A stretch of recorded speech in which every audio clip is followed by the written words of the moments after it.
AI has the potential to change the world very quickly, faster than electricity, faster than internet. It's the first time in our history we are able to create and reason like a human. Nobody knows how and what it is going to do, right? And that is one thing that obviously bothers me, but also excites me, that it's almost like we're starting from a green field with this new fancy tool like electricity or internet, and we don't even know what it's going to create. Welcome to another episode of Higher Learning. I am your host, Oz Rashid. This is the show where we dive in with executives and founders and try to identify what it is they see differently when it comes to identifying top talent that others do not. If this is your first episode, welcome. We are so excited to have you. If you're a longtime listener, thank you so much for your support. Everyone, please subscribe on Spotify and Apple and give us a high rating. Today, we are joined today by Jyot Singh. He is the founder and CEO at RTS Labs. How are you doing? Thank you, Oz, and good to have you here, and definitely looking to dive more into all the business things. I'm so excited, brother. We met on a trip in New York. We have some commonalities in terms of groups we're affiliated with. You and I hit it off right away. There's a lot of passion about technology. There's a lot of passion about being healthy, about leadership, about parenting. I'm so excited to jump into the conversation, my brother. So thank you so much for coming on. Absolutely. All right. So, sir, let's start here. You are the founder and CEO of RTS Labs. Can you tell us a little bit about the company and what your ultimate vision for the organization is? Absolutely, Oz. And first of all, RTS Labs is a software consulting firm. We're leading with data and AI. What differentiates us from many other companies is that we are typically not order takers. As you know, typically when you hire a software firm, you're basically giving them requirements and so on and so forth. We, on the other hand, are the one driving the strategy for our clients. It is especially even more important now with AI, so much noise around AI. Most of our clients are falling into one of those buckets. One is where they're looking for what AI is capable of doing. What is the art of possible, and then they want some real practical use cases of AI, which can impact their businesses in terms of ROI. Right. So those are the two buckets we're seeing our clients, and that's where we're helping from a strategic standpoint. I want to make sure I got this. So the way I understand it is, well, most companies have an idea of what they want to do and they map it out and they go to a company to go ahead and execute on it. Companies are bringing you in earlier on in the process to be a thought partner, helping understand other use cases that make sense, particularly in an area like AI, where we're so early in this journey that there's a lot of uncertainty, there's a lot of lack of understanding, there's a lot of having to think through things, rather than having kind of a fully baked out plan. And that's where RTS Labs can help, correct? Absolutely, Oz. And I will just add one more thing to it. What we are telling our clients is we're bringing signal to the noise. And the noise is coming from so many products, so many companies, so many, everything around AI, right? Not everything is practical. There is a lot of hype also. So we're basically giving them clarity on what and where they should spend their energy on. My goodness. Well, you are in the right space right now. I'm very excited to talk more about it. We're going to dive deeper into artificial intelligence and everything within that space. But I want to go back a little bit. I want to talk about, I'm always fascinated by the journey about becoming an entrepreneur. So when we become entrepreneurs, sometimes it's you were having lemonade stands as a kid. Sometimes it's something that just you found an opportunity and fell into it. I'm interested. You being an entrepreneur, was that something that's always been in your blood, or did you have a recent aha moment that kind of led to you starting your own company? So it's the third option. First of all, I label myself as accidental entrepreneur. I didn't even know growing up in India what entrepreneur really meant. In India, you either grow to be an engineer or a doctor, right? And there's no in between. And I think that is where I was totally focused on becoming an engineer. At that point, computer science was not even a thing. Again, I'm dating myself, but at that point, electrical engineering was the thing, which was very cool. So got into a good school, was pursuing electrical engineering, and then many things happened. And if you're open, I will absolutely walk you through the journey of what and how I became an accidental entrepreneur. Yeah, tell me. So I want to know what was the moment where you decided that you want to open up your own thing. And just a quick aside, my mother is Indian. Okay, I know exactly what you're talking about the pressures of being an engineer, or a doctor, maybe a lawyer if she's feeling really graceful Yes. about it. My brother On a good went to day. Berkeley. My older brother, he's an electrical engineer. I managed to never have any designs around either of those two positions. So, at first I was a little bit of a black sheep, and now my mom is super proud of me and everything that I invested. So, luckily it worked out. Go ahead, Good. tell me It about worked out. how it came to you to become this accidental entrepreneur. Yeah. So, Oz, I think, first of all, in order for me to tell you where I am today, which I'm very thankful and very grateful, the only word that I always tell myself is the feeling of gratitude, right? But the journey has never been easy. And as you know, there's always a lot of ups and downs along the journey. So I'm going to walk you through some of my 4 or 5 big events that have happened in my life that have shaped what I am today and what I end up doing. Okay. So I think it starts with college. As you know, I shared a little bit. I was an electrical engineering major, had no desire to do anything in computer science. I didn't even know what computer science meant and what you do. Just like some clients come to us and say, hey, what is AI? What does it really do? I had the same feeling. It's a box. You do something. I don't know what it was. So went through a relationship that did not work out. Ended up finding my wife through the process. She was a computer science major, and shared the computer science story. I don't think I will say I fell in love with computer science. I was like, my God, it. But as you start doing more, started getting really good at it, and when you start getting good at it, you realize, oh my God, this is something Or that maybe you fell in love with her and then maybe wanting to be part of something that was important to her, and then it became something you became passionate about. Well, there is some gray area, but maybe yes. So, but what I wanted to highlight is, it's there are 4 or 5 events that I'm going to share with you. There are a lot of ups and there are a lot of downs, but in the end, it all works out. Is what the message I want to convey, and that is what entrepreneurship is. Truly, if you see at the core of it, is all ability for you to connect the dots and get up after falling, right? Those are the 2 elements that make entrepreneur. But at that point, someone would have said, like, if my relationship did not work out, if someone would have come and told me, hey, you're going to be an entrepreneur because of this, I would have slapped him, right? Literally, I would have slapped him, right? It's like, are you out of your mind? But that thing led to me learning about computer science, which led me to getting really good at it, which led me to getting a job in New York. So I came from India to New York and found a mentor, an incredible human. His name was Harry, and he became like almost like a godfather for me, which was incredible. Got under his wings, learned a ton. He was 35, 36 years old. I was in my 20s. But as you know, life has it. He right in it. He died in a freak accident in New York while crossing the street, Oh no. which really was like it took me months to recover from that, and also forced me to look at jobs and other things outside New York City. Came to Richmond because of that. Um, Looking back, that was also really painful, but in the end, it all worked out moment.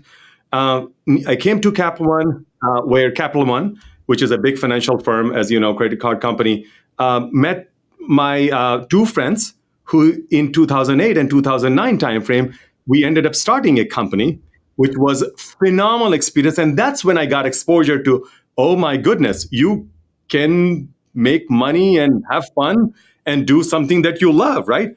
To me, that was entrepreneurship, and it was awesome. It was not 9 to 5 job. It was just incredible. But as you know, a lot of downs and a lot of ups happen. The company did not make it, and not because of that our product was not good or because we had friction. Everything was phenomenal, and that's why we thought we were going to be successful. But One of the founders had one of the co-founders had some family issue. He had to move back to China, and the company fell apart. When company fell apart, I had no choice but to cry and to start taking the product and knocking door to door, which in my life I've never done that, right? And but I was forced to do it. Either go back to work, which I didn't want to go because I have now tasted the world of hacking and many other things. And in the process, I met one of the CIOs of a company, small company, and then he loved the product as long as I thought, What as did far the as I product do? thought. What type of product was it? Obviously, it's B2B. So it was an Excel plugin where you can drag and drop. It was kind of a if Tableau had a POC, it was a POC of Tableau. Okay. So at that point, Tableau was coming up, and we were trying to, in our minds at least, competing with Tableau, right? I felt the product was pretty good. So when I was pitching that product to the CIO, who said, "Oh yeah, I think it's pretty cool that you guys have done," I don't like the product. I like you though. That's all he said. And I said, "Great. Are you going to buy the product?" It did not work out. So another thing that happened, the company tanked. The guy who I was very hopeful and he liked the product. The demo went well. He was not buying the product. Anyway, so you basically are the lowest of the low, right? Then 2 months later, he calls me and said, "Hey, come and help out." So I go in and help out on one of his startup that he was mentoring and coaching. He became the CIO of that company. That company went from $0 overnight to $500 million. So that became our anchor client. So if you think about it, if that relationship back in college did not go well, led me to come to New York. If my mentor and coach did not pass away, I would not have come to Richmond, have not worked at Cap One, did not meet my founders, did not start the company. None of those stuff worked, right? However, it was all leading to what eventually RTS will become, right? And that was the guy who I met, who invested in me and kind of took it to the next level of what would become RTS. Well, so you just encapsulated it perfectly, and I was going to bring it up if you didn't. But so much when we're hearing about the entrepreneurial journey, you hear so much this event happened, this event happened, this event happened. Everything you did was broken down into relationships, and the relationships, right, from your future wife to Harry to the two friends to the CIO. I love that. It sounds like it was intentional, but it sounds like the relationships are ultimately what led you down the path to where you're at. And without those things happening, and many times those looking like some of the worst things that could have happened, right, at the moment, ended up really, really working out for you. That is really, really cool. I appreciate you sharing that. I was going to say, it seems like you've gone through some different points of adversity throughout your life and career to get where you want to go. Are those the best examples of that, or do you have other examples of adversity you had? Oh, I can go on and on. Even like 2 years ago, after you feel you have made it, right? As you know, there was a tech recession, and then AI was booming. You have to go back in an established company that was generating, decent profit, on a high growth trajectory, and you say, you know what, we're changing our course, right? We're going and becoming and leading by example on AI. That's not a good message to deliver to your team, who has spent, years and years, working on data, custom software, and many other things, right? That's what we call a pivot in the industry. That's called as pivot in the industry. It sounds very fancy and sexy, but it's very, very hard. It's basically telling a bunch of people all the money and time that you spent on this, I'm collapsing and we're going this way, just on a whim or just on some thought, right? Without any real proof points. And that's how some of the biggest companies in the world were made, right? Slack famously, right, started out as a video game company and then it became what it became, right? Netflix started as a DVD company, right? Collapsed that to become streaming. So like some of the biggest risks in the history of business have been when things were going well enough. And that's one of the things you worry about. If things are going just well enough that you're not motivated to take that big risk, that big turn, that can change everything. So that's an amazing business story. I could not have said any better the way you said it, Oz. And I will tell you, Twitter and many other businesses have started off of something that they disrupted themselves, right? And figured out what can work. So it was like when our clients, and I think it all works out in the end. I think I just said, dots connect. Now, when all these events were happening in my life and many other smaller events that happen in life, you don't know how it will connect to the other event that has happened in the past, right? So dots connect, but then there are many, many people who don't look at the patterns and they lose trust and confidence in themselves, right? And that's where they break. And that's when things break. My take was even last 2 years of pivot to purely focusing on AI consulting and many other things. Um, I had the confidence because I know it's going to work out. And when you have that confidence and your ability to learn quickly of where the puck is going to be, it basically becomes contagious. And then you get one person to come on board, second person to come on board, and the next you look around, it's an army that is cheering for you. But it is not easy by any means. Yeah, I mean, the thing for me, going to market on my own software now, being at the very nascent stages of that, I've always felt that I've been this way, but I have to be even more as an entrepreneur in a new industry. Strong opinions held lightly. So like I have some very, very strong vision and belief on where my industry, our industry is going, how this technology will change it. But also, there's been many a great business and idea that died on conviction that was of a few and not of a many. Because at the end of the day, it comes down to the customers and the customers' needs and the customers' wants, right? So there's a blend of like having a vision and conviction, but also being smart enough to know that how we get there, when we get there, is really going to be dictated by our product market fit, by our customers, by the data and signals that we get, or our ability to see into the future of what's coming, right? And be able to make those big bets and adapt. So love that. Yeah. I want to, you are very deep in this space, and I've been thinking about AI for a while, but many people have only been thinking about it over the last 18 months or so, since the advent of OpenAI and ChatGPT made it more consumer friendly. And now we're hearing about AI on a daily, if not hourly basis, and the pace of innovation is unlike anything we've ever seen. What I'm really interested is, software will eat the world is a quote that Mark Andreessen said back, I think in 2011, I want to say, if not a little bit earlier. And he was right. He 100% was right. You feel, right, that means that all companies, financial services, retail, will become software companies at some point. Every endpoint will become software at some point. You feel strongly this is how we'll look at AI in the very near future. I'd love for you to expand on that for us. Yeah, absolutely, Oz. And I think I'm going to take it even further. I think AI, as I call it, is a meta technology. What I mean by that, it's a multiplier, kind of like electricity, power. I've compared that in other podcasts that I've been a guest at. I personally think that AI has the potential to change the world very quickly, faster than electricity, faster than internet. And here's why I truly feel that way. It's the first time in our history we are able to create and reason like a human, right?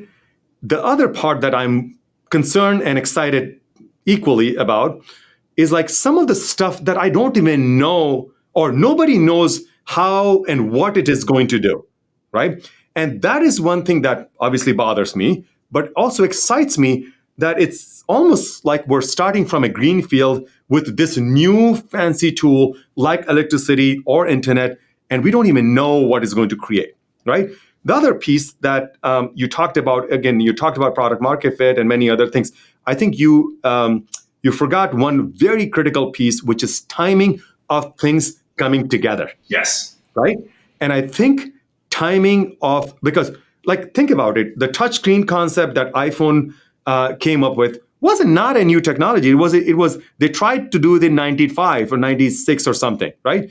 But internet was like, if you think about iPhone's success, was obviously touchscreen, internet, all coming together, making it very successful. Internet also came to life because of TCP, computers connecting to each other, AOL coming in on and browsers coming in where you can code a website and you can make that happen. To me, faster GPUs like NVIDIA and many other things. Now agents like AI agents, which I am so excited about. Models getting cheaper, becoming commodity where everyone has it. Everything kind of is pointing in a direction where it is set to make big disruptions in many industries, right? And I think that is what I feel the world is going to go.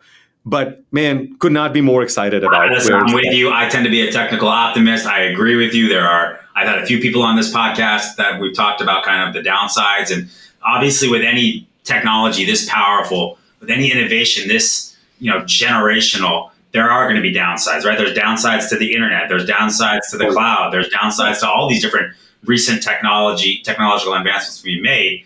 But if you look at the upside, it's always so much more. And I think as a society, we've shown we can mitigate it, although this is the most powerful one we're dealing with yet. I'm excited. It kind of feels like the Wild Wild West or like the gold rush, right? Where it's like an opportunity to stake your claim. We don't know where it's going. We don't know how the application is going to go. And to your point, the timing is so key. Let's use a really big example because I think history is going to forget this one.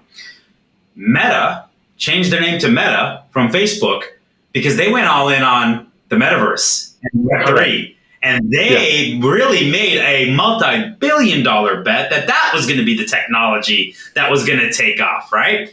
And you saw the Oculus and you saw the different, and they just never really seemed to take away from that early adopter, right? To the masses in terms of businesses and the average consumer.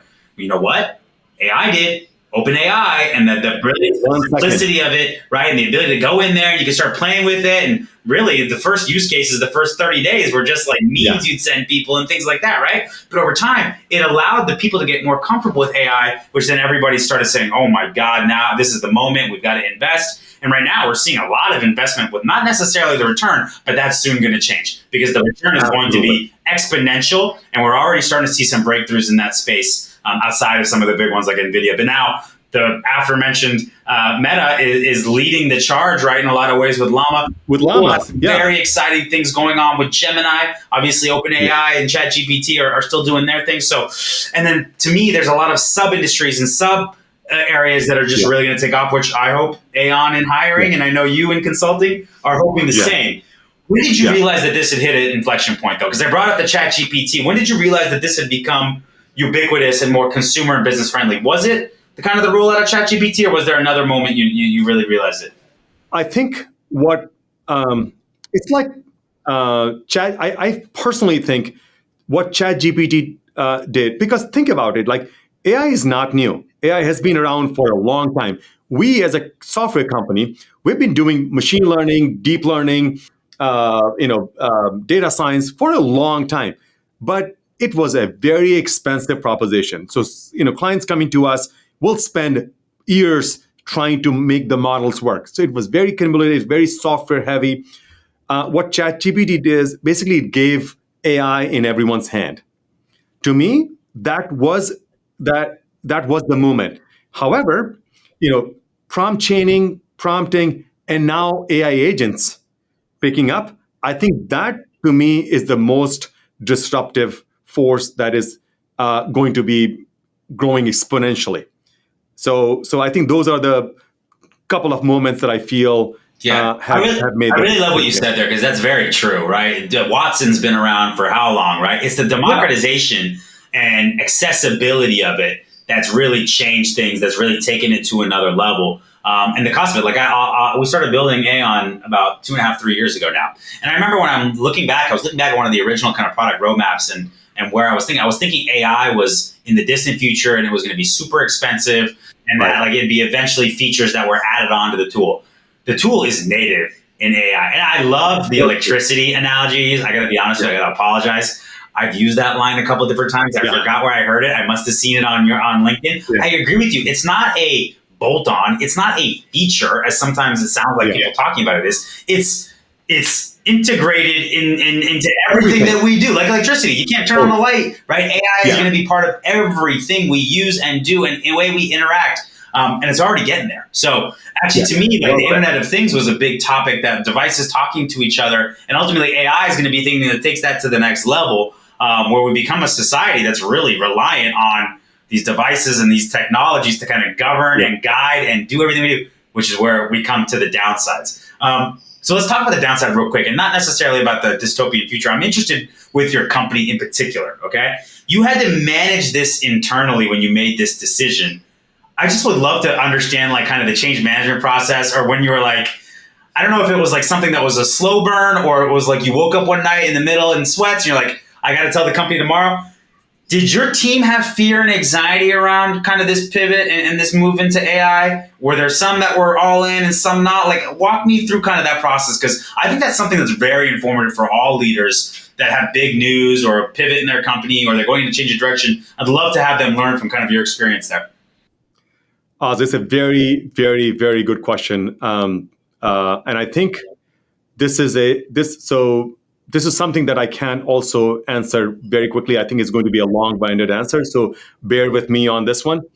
First of all, to answer your question, it was not easy to bring that news to my team.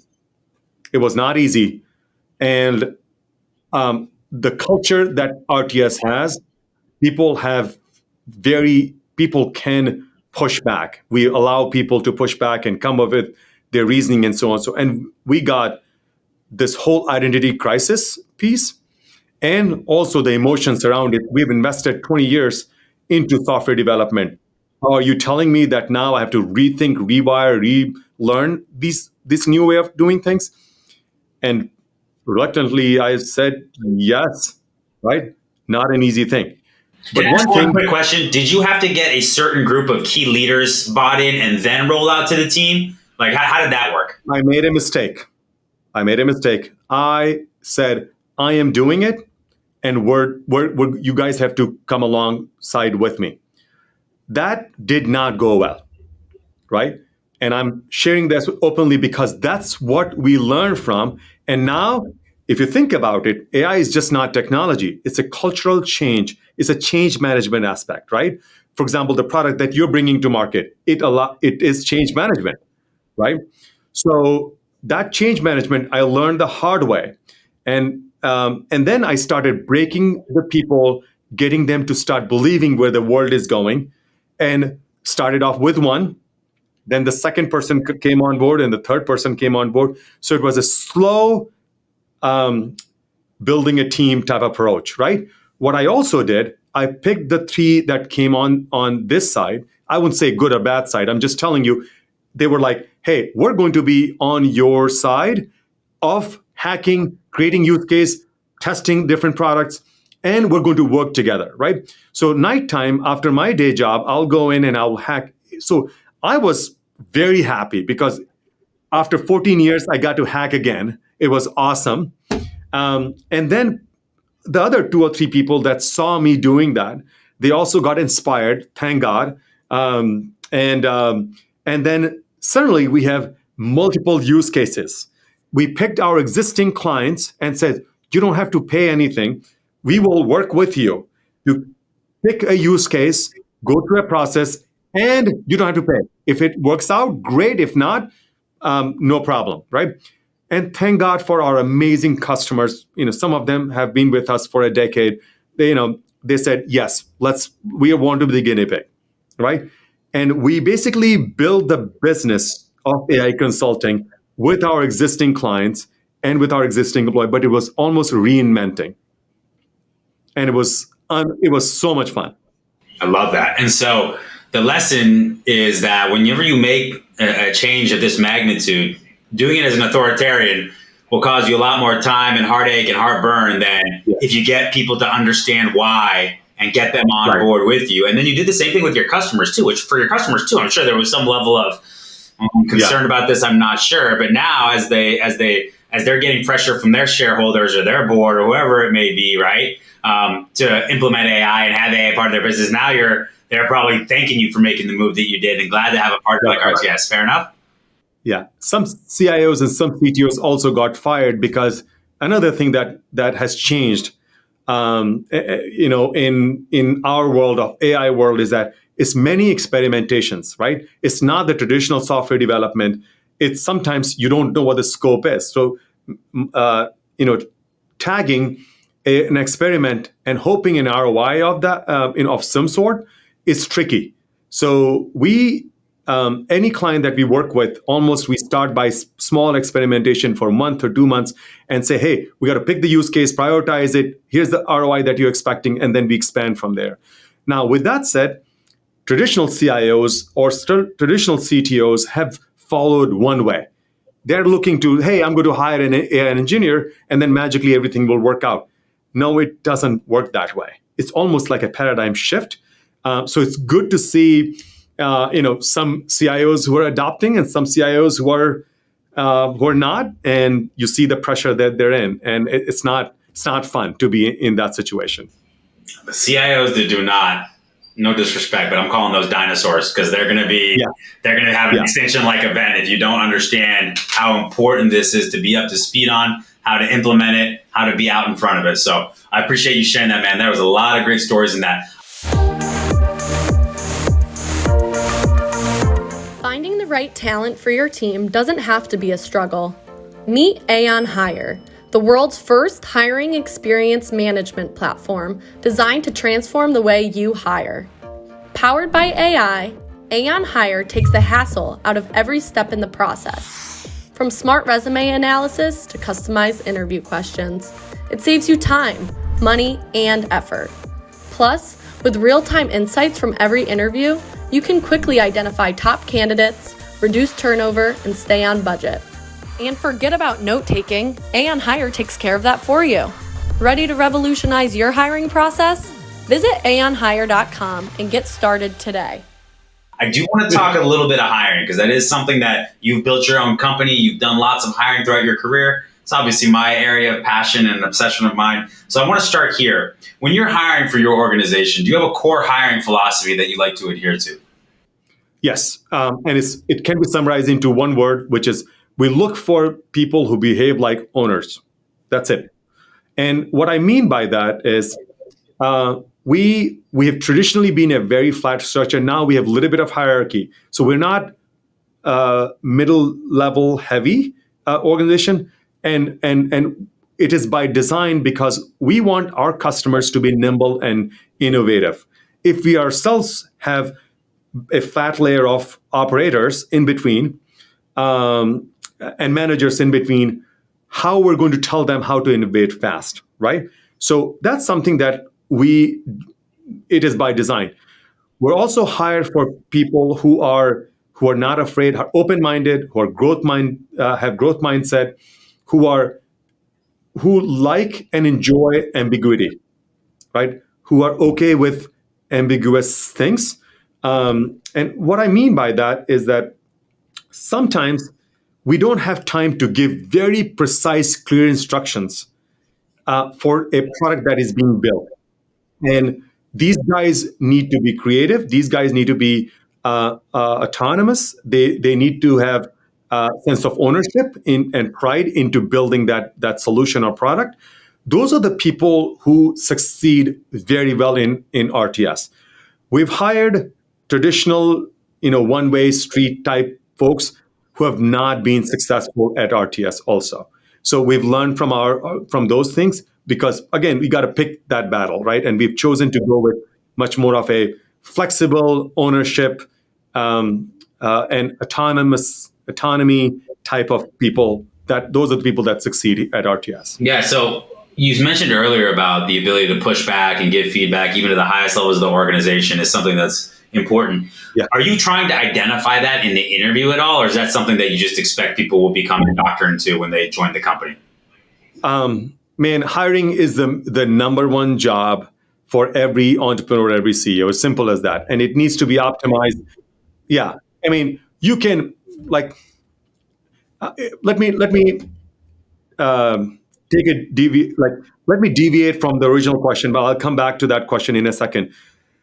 All successful people from Elon Musk to Bill Gates to many other people, if you look at, there's one factor that is always undercurrent that nobody talks about. Obviously, they're all visionary CEOs, right?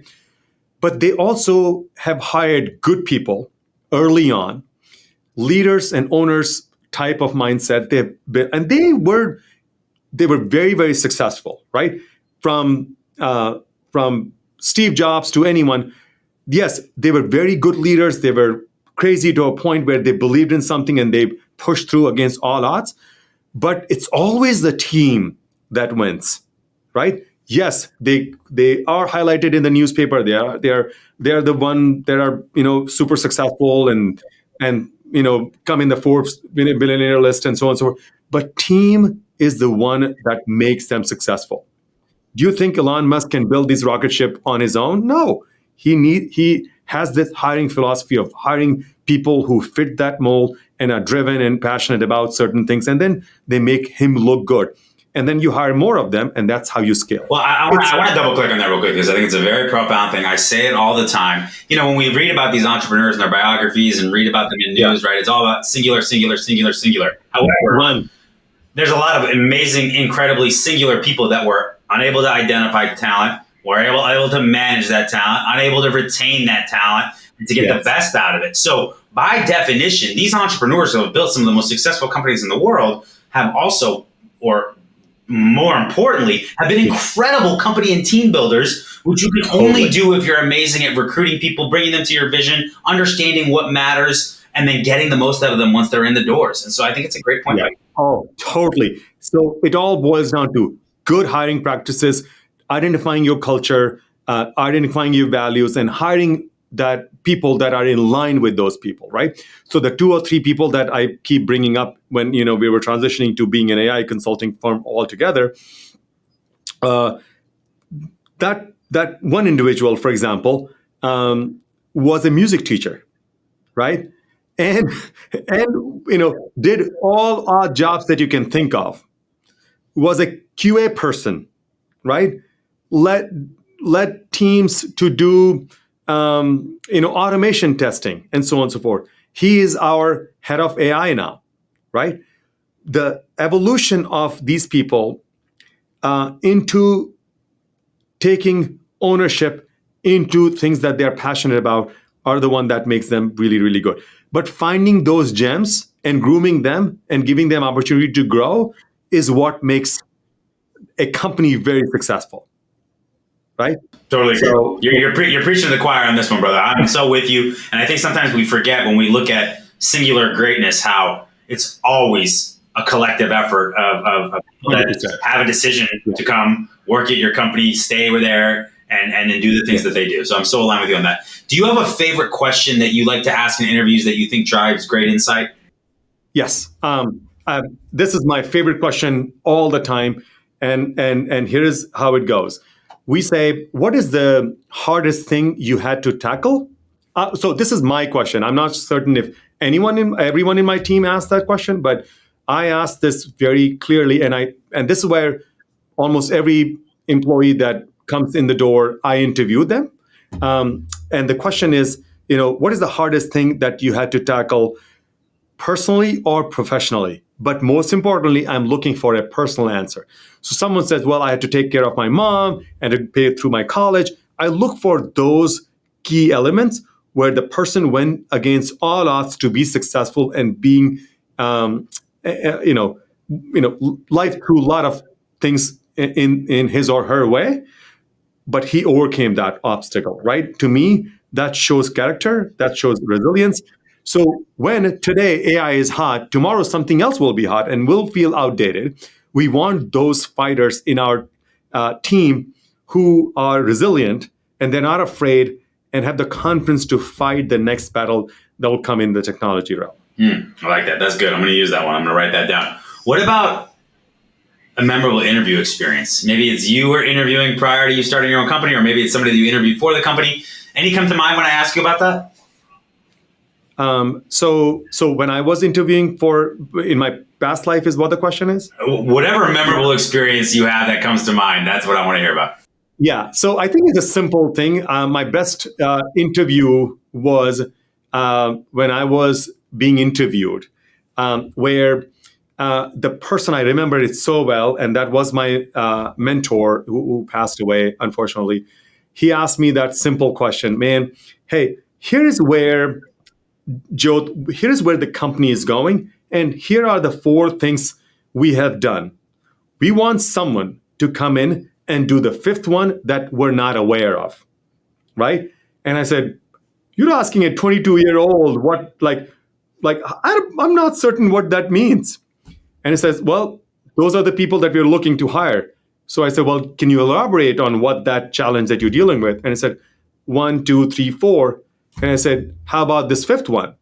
Right? And he said, that's a pretty good one. Even though that was not a right response, he was very supportive of the fifth response. I was stupid. My answer was stupid. I laugh at those responses at that point. Yeah, but you were showing causality from 1, 2, 3, 4 and making a leap to 5. That's what he's looking for there, right? Correct. He was looking for that. I'm not afraid to bring my ideas to him. Number one. Number two, I personally felt that my opinion mattered and my thoughts were valued, right?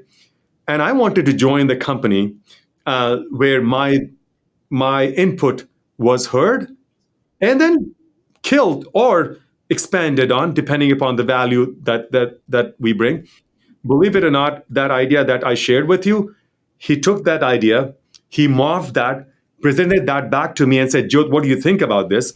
My idea was garbage. He turned that garbage into gold, right? And we made 2 million from a huge publishing company from that idea, right?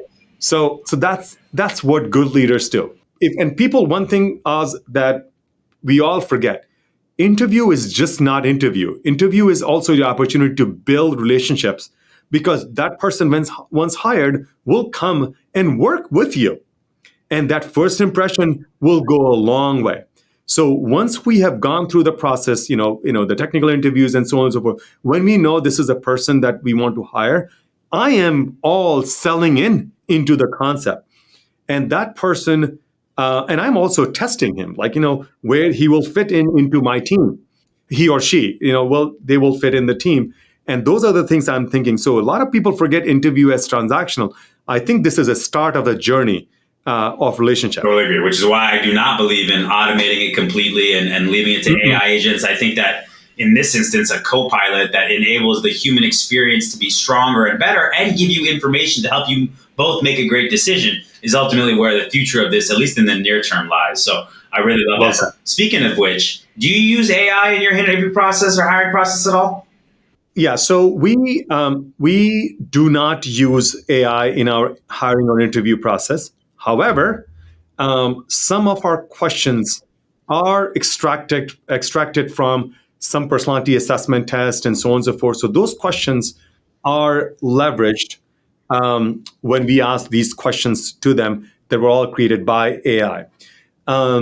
We have built solutions for our clients where we have basically matched job descriptions with resumes to filter out the right, to weed out fake resumes. There are, obviously, for right or wrong, there are a lot of fake resumes. So we do that. But because we have a low volume of people, and our recruiter does a pretty good job of hiring the right people from LinkedIn and so on and so forth, we don't do. But at some point, when we scale even more where we are, we will be leveraging AI into our solution at some point. I'm going to have to, it might just be one of these situations where you buy instead of build, brother. I'm going to have to demo for you because we take it to a very different level than just the job resume filtering. I'd love to get your feedback on it. So we'll have to talk about that as a follow-up. But I love that you're using it and integrated, because many companies and most people are not at all. It's a mistake, because it can help you get better information for what's a very critical decision, again, on both sides, both for the candidate and for the company.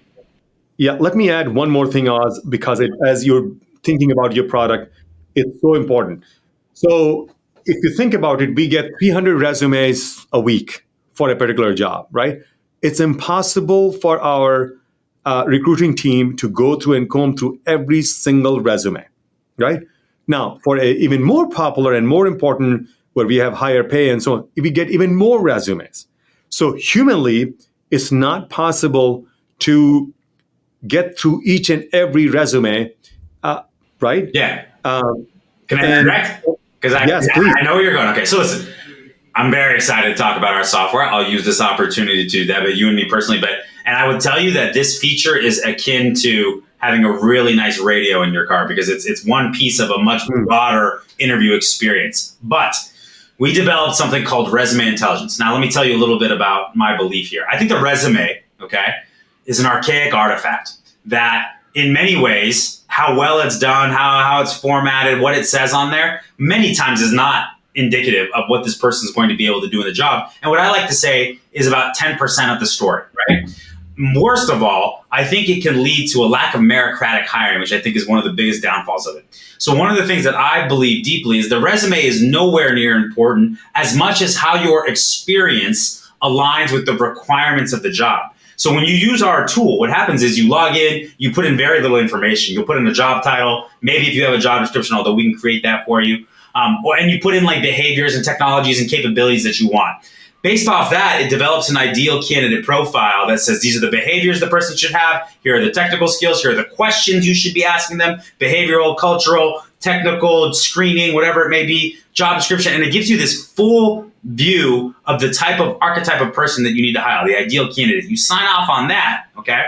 And then now once resumes start to come in, you no longer see the resume. It does a couple things. One, it presents you a baseball card and whether it recommends the person or not, right? And it gives you a synopsis of why. They match X, Y, Z. They lack this. You're going to want to have follow-up questions here. We do recommend this person for interview, though, right? At an 86% match based on this criteria, okay? The sandwich artists that apply for your position, because that's when you get 300 a day, you're going to have a lot of non-relevant people in there. Yeah. Automatically get filtered out and get a communication saying, not a perfect fit for this role, X, Y, Z, right? And then the other thing that we're building into it right now is we're going to remove the name and LinkedIn information altogether, just show you the requirements of the position. You make a decision on that person, yes or no, then we'll reveal all the picture, the criteria, the name criteria, all these things. What we're trying to do is eliminate the biases and eradicate the need to comb through 1,000 resumes to find the 2 or 3 ones that are a great fit. So I just got excited as you were talking because that is one initial feature, right? Yeah. That we've gotten a lot of great feedback around. Our customers love it. The recruiting companies and TA companies we work with have been saving hours not having to go through all those resumes. And the fact that we have an auto respondent also makes it feel free to end the other side of that problem, which is you put in your resume, you get ghosted, so you just shotgun approach, you get a response. So we're trying to solve a multitude of problems there, but that's what our tool does. Does that sound like something that would solve what you were bringing up? Yeah, I think it's very intriguing because now, do you all use the where the resumes are stored and all that stuff? I forgot the name. Whatever way the resume comes in, you can submit the resume, you can have a job posting, and we do carry resumes in our system that you can search. So it's like an ATS plus. So it does a lot of the things that you need an applicant tracking system to do, except way more to the next level. So that's kind of what our selling point is because. But you're not ATS though. We work with some startups and some small and medium businesses that don't have an ATS and use our tool as an ATS, but we have enterprise clients that have Greenhouse, have iSIMs that want to use our interview management tool, and so it integrates into those. So the answer is yes, but. Okay, got you. Because we just moved to Greenhouse.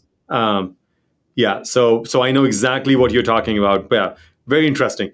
This is very, very good. As long as I would rather, I think as you know, I would rather have my hiring people focus on the best candidates and spend the most time with them. That's the big thing. That's the big thing we solve for Unlock for talent acquisition departments. Okay, they love talking to candidates, managing the candidates, right, and working with them. Except they spend 80% of their time chasing down hiring managers for feedback, scheduling interviews, generating questions and job descriptions, right? They're doing a lot of these things that AI can and does do better. And so what we do is we free up a lot of these HR and talent acquisition organizations to spend their time on the value-added activity that they want to spend more time at. And it put the power in the hands of the manager, the person ultimately responsible for making the right decision or not, right?